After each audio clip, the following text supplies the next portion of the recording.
Je suis sœur Anne-Catherine, j'ai 37 ans et cela fait un peu plus de 10 ans que je suis au Cénacle. Il y a quelques années, j'ai reçu une confirmation intérieure claire que le Cénacle était bien le lieu source de vie pour moi. Puis j'ai pris le temps de laisser mûrir cette confirmation au cœur de ma vie. Après toutes ces années au Cénacle, un peu comme une longue période d'essai pour se connaître mutuellement et en profondeur, j'ai donc demandé à m'engager pour toujours avec la grâce de Dieu. Et j'ai reçu le oui de mes sœurs comme une reconnaissance de leur part que le Cénacle était source de vie pour moi et que je peux participer à la vie du Cénacle, apporter ma contribution pour faire vivre le Cénacle aujourd'hui.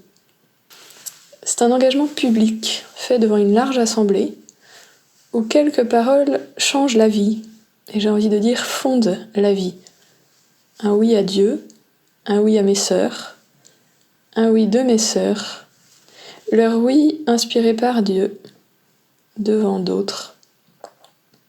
Je portais le désir d'inviter largement ma famille, des amis, des sœurs, de différents horizons, chaque personne me rappelant un moment de mon chemin ou une dimension de ma vie, depuis ma naissance jusqu'à aujourd'hui. Et j'ai été heureuse de pouvoir partager la joie de mon engagement pour toujours avec de nombreuses personnes.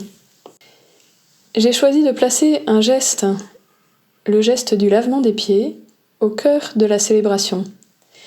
Après avoir écouté l'Évangile où Jésus lave les pieds de ses disciples pour leur exprimer son amour jusqu'au bout et leur apprendre à aimer et servir, nous avons vécu ce geste. Je l'ai d'abord reçu moi-même, me laissant faire comme les premiers disciples, avant de l'offrir à d'autres, de faire de même pour d'autres. Je désirais donner aussi à sentir la dimension internationale du Cénacle, où je m'engage désormais pour toujours. D'où les différentes langues dans lesquelles nous avons prié, chanté, entre autres le refrain pendant le geste du lavement des pieds. J'ai choisi aussi de déployer le moment de l'offertoire, car il dit quelque chose d'essentiel de ma manière de vivre l'Eucharistie. Apporter nos vies, des situations concrètes et surtout des personnes dans l'offrande de Jésus. Les présenter à Dieu, croire qu'il les bénit et qu'il les rend fécondes. Enfin, mes vœux définitifs avaient lieu le 26 juin, une date importante au Cénacle, car c'est un 26 juin que notre fondatrice, Sainte Thérèse Couder, a écrit un texte essentiel, Se livrer, lié à sa propre expérience eucharistique, sa relation à Dieu et aux autres. Nous l'avons entendu chanter par nos sœurs d'Asie.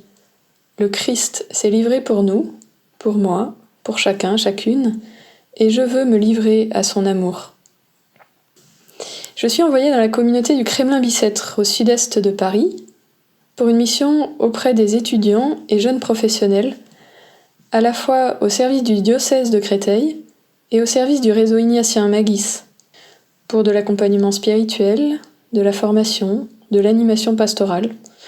Autrement dit, soutenir la vie de foi de ces jeunes, leur recherche de Dieu, leurs questions, leur choix pour unifier leur vie. J'ai beaucoup à découvrir, à recevoir et à donner, et cela me donne de l'élan. Nous disons souvent au Cénacle que notre mission comporte 3 dimensions indissociables, un peu comme un trépied, et je les ai bien réentendues dans l'envoi en mission fait par sœur Véronique à la fin de la célébration. La vie communautaire, avec mes sœurs au Kremlin-Bicêtre, la vie apostolique, en l'occurrence au service des jeunes, et la prière, ne la laisse surtout jamais tomber. Un chemin est ouvert devant moi, à inventer avec le Seigneur, avec mes sœurs, avec les autres.